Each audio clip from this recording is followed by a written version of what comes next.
Salut les vapeurs, Mike, le vaponyme. On se retrouve aujourd'hui pour une revue matérielle. Donc je vais vous présenter un atomiseur de type Genesis, l'origine Genesis V2 par Tobacco. Donc vous voyez tout de suite c'est un clone, hein, donc ceux qui sont anti-clones, je les invite à ne pas regarder la vidéo. Donc on a ici la première version. Je pensais vous faire juste la vidéo de celui-ci, et puis finalement il y a celui-ci qui vient de sortir, la V2, la Mark II, donc avec quelques modifications. Donc du coup je vais vous faire une vidéo de comparaison entre les deux modèles. Donc celui-ci je l'ai reçu déjà il y a un petit moment. Je l'avais pris à l'époque chez À Toute Vapeur.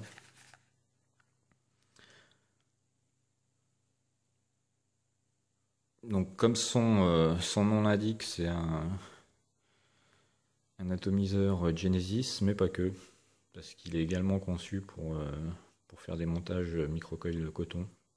Il est très bien adapté pour. Donc dans la boîte, on va retrouver un sachet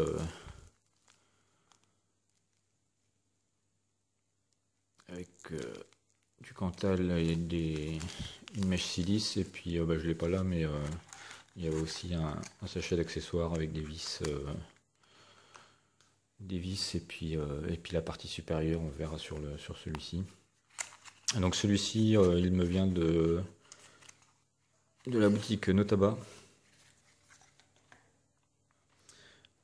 Donc bon tout de suite, on voit quand même qu'ils se ressemblent bien, mais il y a quand même des différences, donc on va pouvoir regarder ça ensemble. Et donc pareil à l'intérieur, voilà, donc on va retrouver là, celui-ci, il n'y a pas de Cantal, il n'y a pas de silice, il y a juste des joints, une clé Allen, des vis, et puis on va retrouver le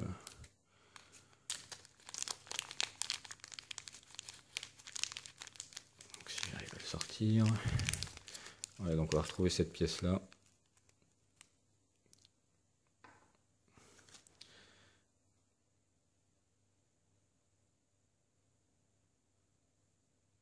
Voilà, donc cette pièce là qui est faite pour le montage en double coil, parce qu'on peut le monter soit en double soit en simple coil, et en fait il faut changer cette pièce là.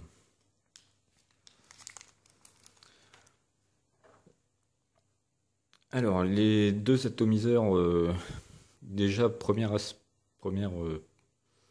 différence, on va dire, la finition.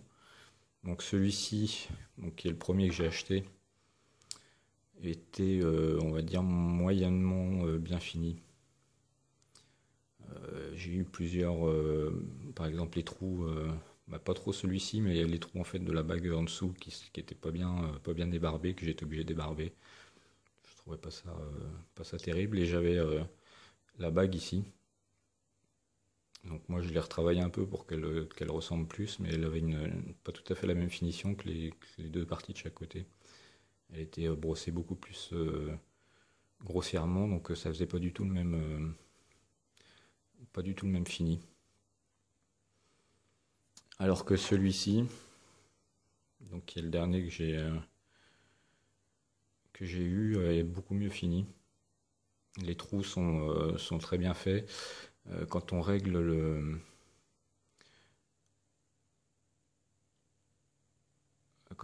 l'airflow, vous voyez, donc on tourne cette bague là qui vient sur des trous plus ou moins gros. Et alors sur l'autre, ça va être assez difficile de vous montrer en vidéo, mais sur l'autre, quand on était réglé par exemple sur ce trou là, je prends un petit truc pour vous montrer. Donc quand on était réglé sur ce trou là, le trou en fait il était aligné avec le haut du trou extérieur, alors que là il est bien au milieu. Bon, c'est un petit détail, mais pour moi ça a quand même son importance. Donc le trou de la cloche il est vraiment en face du trou de la bague, donc ce qui est plutôt pas mal. Ça montre une finition quand même un peu meilleure.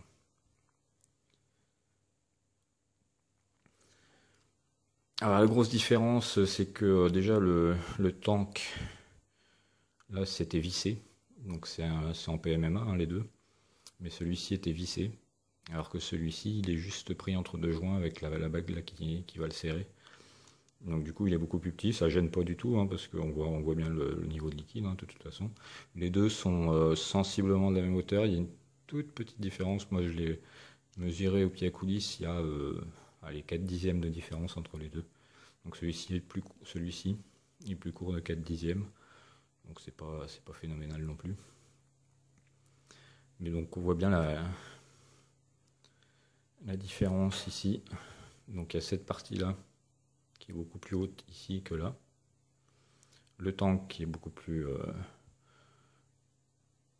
court ici que là. Et cette partie-là qui est beaucoup plus... donc ça c'est la bague qu'on visse pour venir serrer le PMMA, qui est beaucoup plus petite ici que là. Et du coup pour le dévissage c'est beaucoup plus facile ici parce qu'on a plus de prise.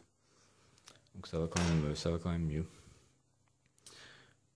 Alors il se démonte comme ça. Alors on voit tout de suite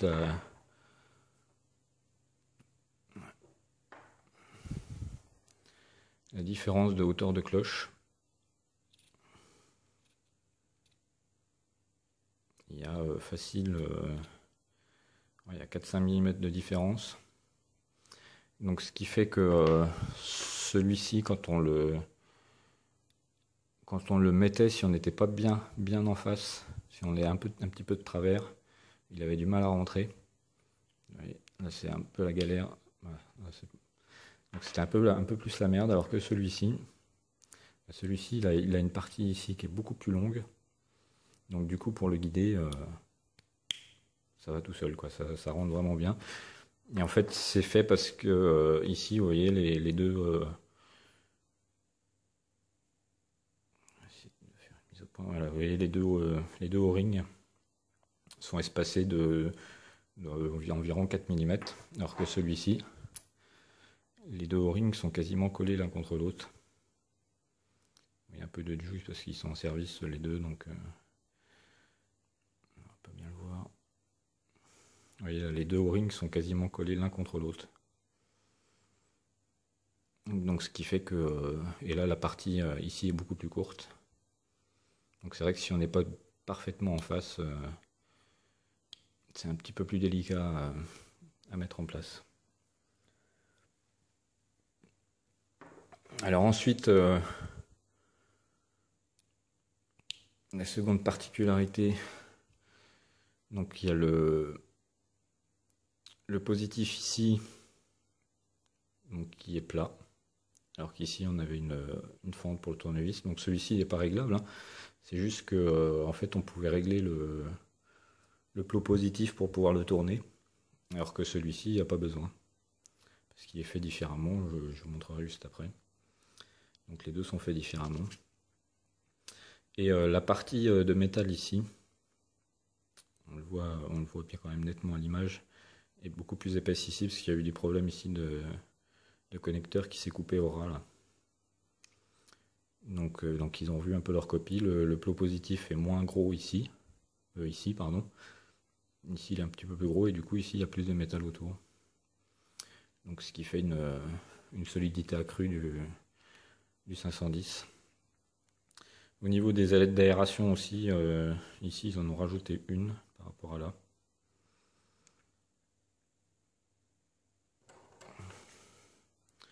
Vous voyez, donc avant le top cap ici, il y avait toute cette partie là sans rien, alors que ici il y a une toute petite partie et il y a une ailette de plus. Bon, ça change pas grand chose hein, au niveau du fonctionnement, hein, ça change rien.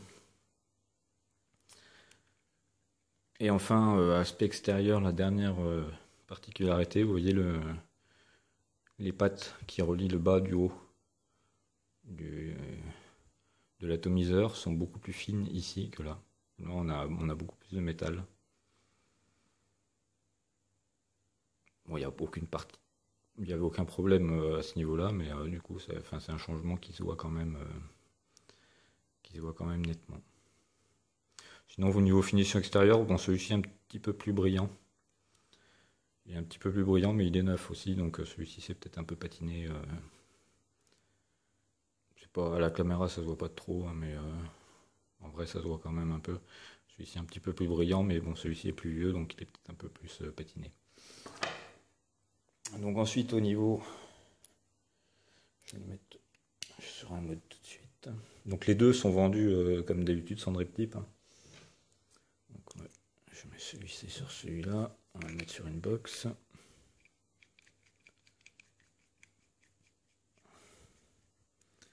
Voilà, et celui-ci, on va le mettre là.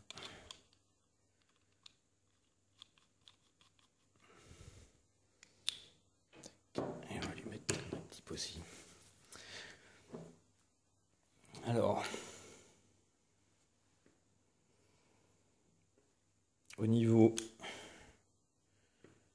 du plateau de montage, donc on est sensiblement identique, à part le plot positif. Donc vous voyez sur celui-ci c'était une grosse vis molletée avec un trou dans la tige. On passait le Cantal dedans et on a serré la vis molletée. Alors que ici, donc on a une grosse vis centrale avec des fentes en étoile et on a une vis qui se visse à l'intérieur avec une clé Allen. Donc du coup on passe notre Cantal dedans et on vient serrer. Les deux sont plus ou moins pratiques, hein. Enfin, moi je passais pas forcément sur celui-ci, je passais pas forcément mon Cantal dans le trou parce qu'il n'y avait pas forcément besoin. Donc du coup au niveau de la praticité de montage, c'est sensiblement la même chose.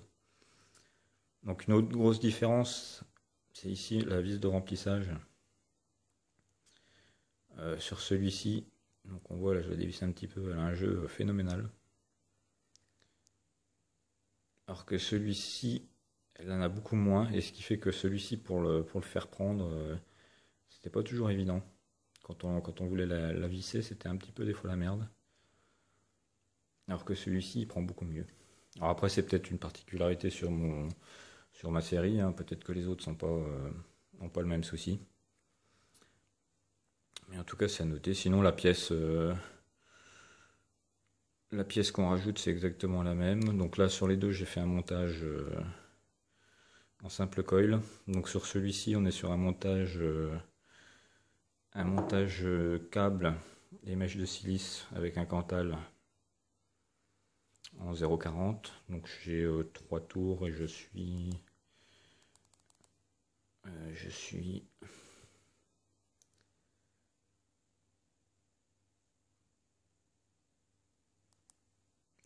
sur un montage de 0,5 ohm.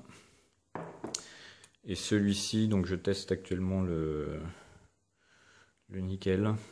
Donc je suis sur un montage en NI 200 de 0,25. Je dois avoir 5 tours sur un axe de ça doit être 3,5 mm.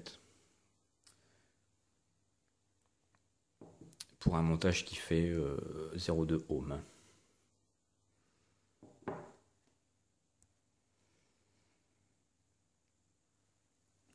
Donc là, pour faire mon montage, j'utilise pour le NI 200, j'utilise une vis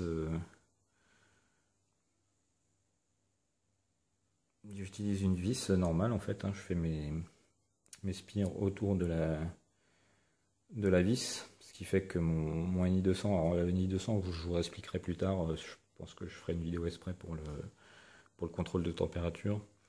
Le NI 200 est beaucoup plus mou que le Cantal. Et en plus, quand on fait un montage en NI 200, il faut que les spires soient espacées.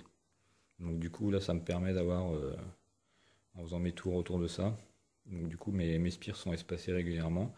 Après, je positionne mon coil et j'ai juste à dévisser ma vis et mon coil a les bons espacements et j'ai plus qu'à mettre mon coton.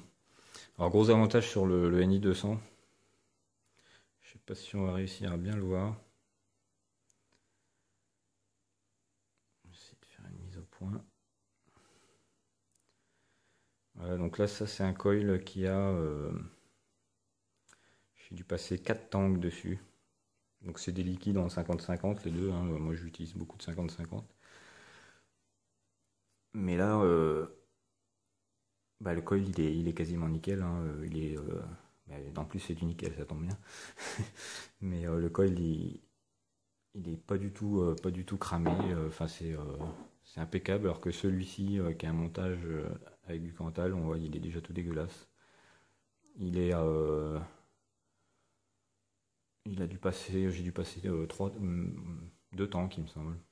Deux tanks, il est déjà bien crade, on voit, il est déjà bien cramé. Donc ça c'est grâce au contrôle de température bien sûr, hein, parce que le coil, grâce au contrôle de température, ne chauffe, enfin chauffe beaucoup moins que s'il manque un peu de liquide, il chauffe beaucoup moins qu'un autre coil. Donc du coup ça crame beaucoup moins le jus. Donc ce qui est quand même plutôt pas mal.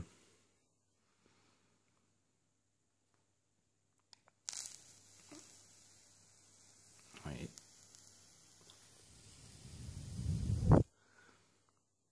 Donc ça va plutôt pas mal, hein, les deux. Alors forcément, le montage en Cantal est beaucoup plus nerveux qu'un montage en nickel, hein, de toute façon.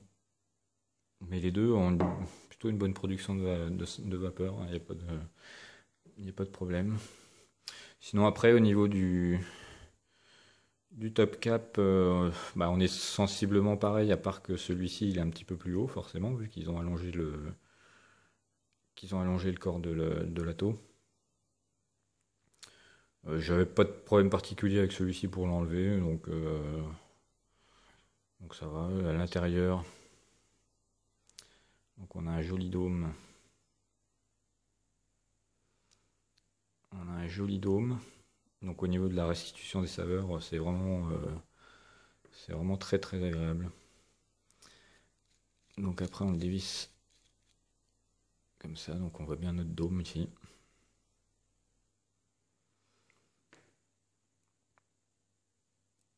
Et la bague, voilà, ça enlève bien comme ça.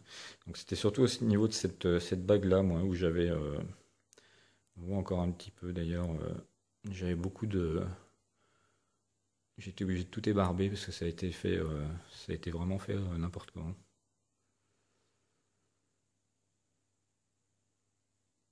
Et les trous étaient vraiment pas nets du tout. C'était vraiment pas très agréable.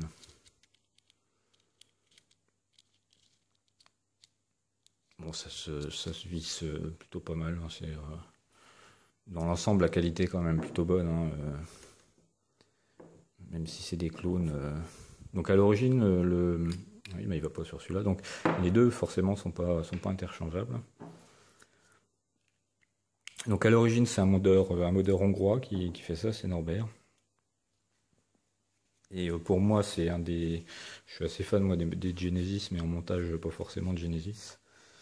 Plutôt, plutôt montage soit micro-coil coton ou comme celui-ci en coil espacé coton.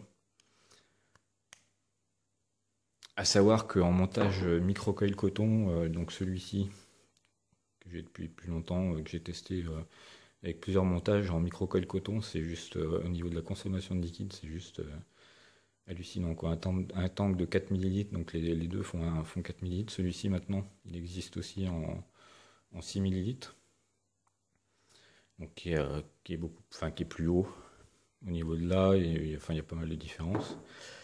Mais au niveau consommation de liquide, c'est phénoménal. Là, celui-ci en câble plus gain, du coup, il a une consommation qui est quand même beaucoup plus réduite, tout en ayant une production de vapeur assez raisonnable. Alors, le gros avantage là sur le montage que j'ai remarqué, j'ai pas encore testé à fond le contrôle de température, mais je trouve quand même que mes liquides gardent un bon goût beaucoup plus longtemps. Souvent, quand on enchaîne vape un peu sur un autre atto, donc qu'on enchaîne les tafs, donc forcément c'est de plus en plus chaud le coil. Et c'est vrai qu'au bout d'un moment, la restitution des saveurs est pas terrible. Moi, je vape beaucoup de fruité. Donc la restitution des saveurs est pas terrible, alors que là, avec ce genre de montage, c'est vraiment nickel. Alors point important, donc le démontage. Alors là, je vais pas vous l'enlever complètement parce que j'ai encore du jus dedans.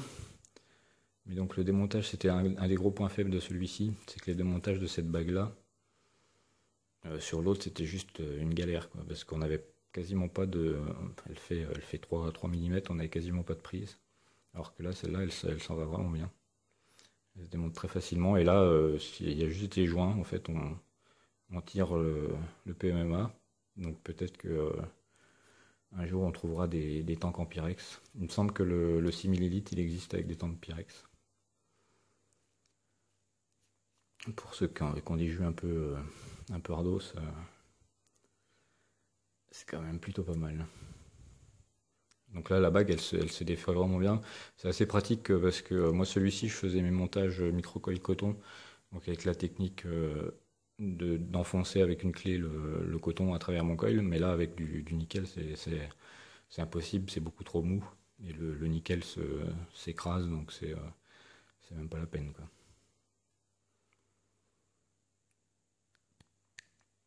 Hop.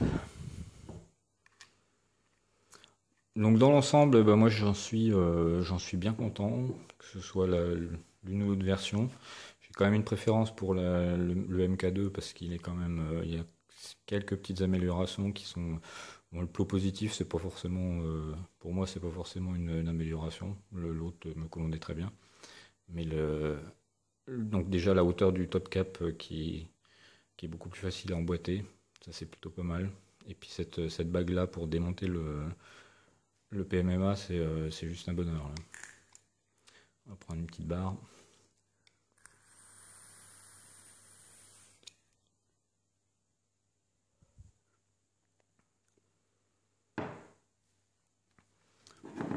Alors celui-ci à l'époque, j'avais dû le payer autour de 27 euros, il me semble. Et celui-ci, on le trouve bah, sur le site de Notaba, on le trouve à 25 euros. Donc pour moi, c'est un des meilleurs Genesis que j'ai essayé. J'utilise aussi le Kraken qui pour moi assez bon, mais celui-ci, ce que j'aime beaucoup, moi, c'est la compacité. C'est à peine. Vous voyez, là, j'ai un Jack Hero. Donc c'est à peine plus grand qu'un Jack Hero, donc un dripper. Et on a quand même une contenance de 4 ml, quoi. Donc c'est quand même assez agréable.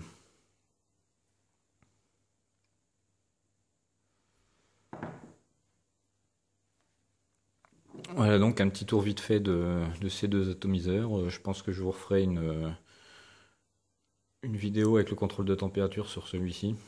Donc ça vous permettra de voir un montage pour l'utilisation du contrôle de température.